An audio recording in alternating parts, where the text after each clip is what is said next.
So some of you might or might not know, but 2 weeks ago I actually left the Rebel media. But what you definitely don't know is that Ezra then flew to the UK to offer $20,000 to make sure that this very video would not get made. At the time I wasn't sure why on earth he was flying all the way around the world all in one day, armed with non-disclosure agreements and prepared to pay a huge chunk of what he called hush money.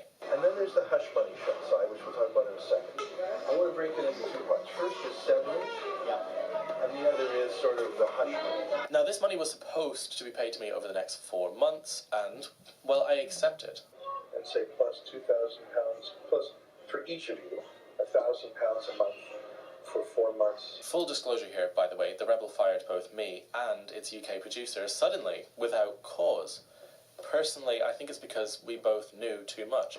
Lauren Southern, Jack Pacific, we had our differences, but you'll notice that they've been positive since they left it. Why would Lauren fight with them? You see how smart they are? They may have grievances in there.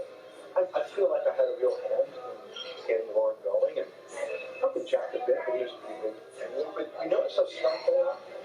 They're not actually saying, if they're grumbling, they're not grumbling publicly, because not only would that be against their common law and contractual duties, I am prepared to give you and Kaylin a very nominal sum to sign a second confidentiality agreement.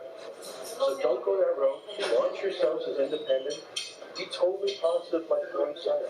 Hey guys, we had a great run with the Rebel, but now we're doing something even better. We're going independent. We're going to do whatever we want. We're going to do this. We're going to do that. You'll love this, you know, you'll love us. Don't even mention it. Don't do it. I will PayPal to you right fucking now. I have the PayPal money on my phone and have it in your account in 96. Now the Rebel takes its money from ordinary, hard-working people, but it also quietly takes a lot of money from less ordinary, more wealthy people too. And the more I think about it, the more I realise why Ezra was so keen to chain me up with paperwork and threats.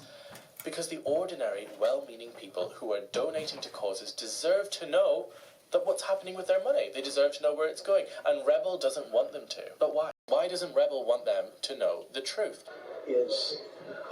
We're going to talk about how you crowdfund. And if you try and sell that to a realistic or some people lose.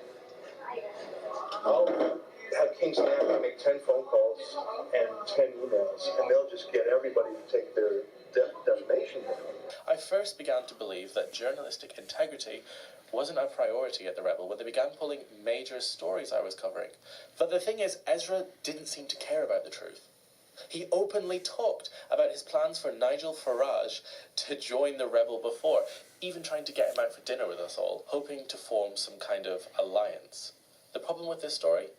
Farage had openly been critical of the candidate in question, and so a national story disappeared overnight. Paul Joseph Watson was also invited to this dinner, by the way, in what seemed like yet another attempt to hire him right out under from Alex Jones. Obviously, he never showed to that dinner. So, in fact, these erratic and aggressive emails weren't uncommon. The Rebel commander has a habit of flying off the handle.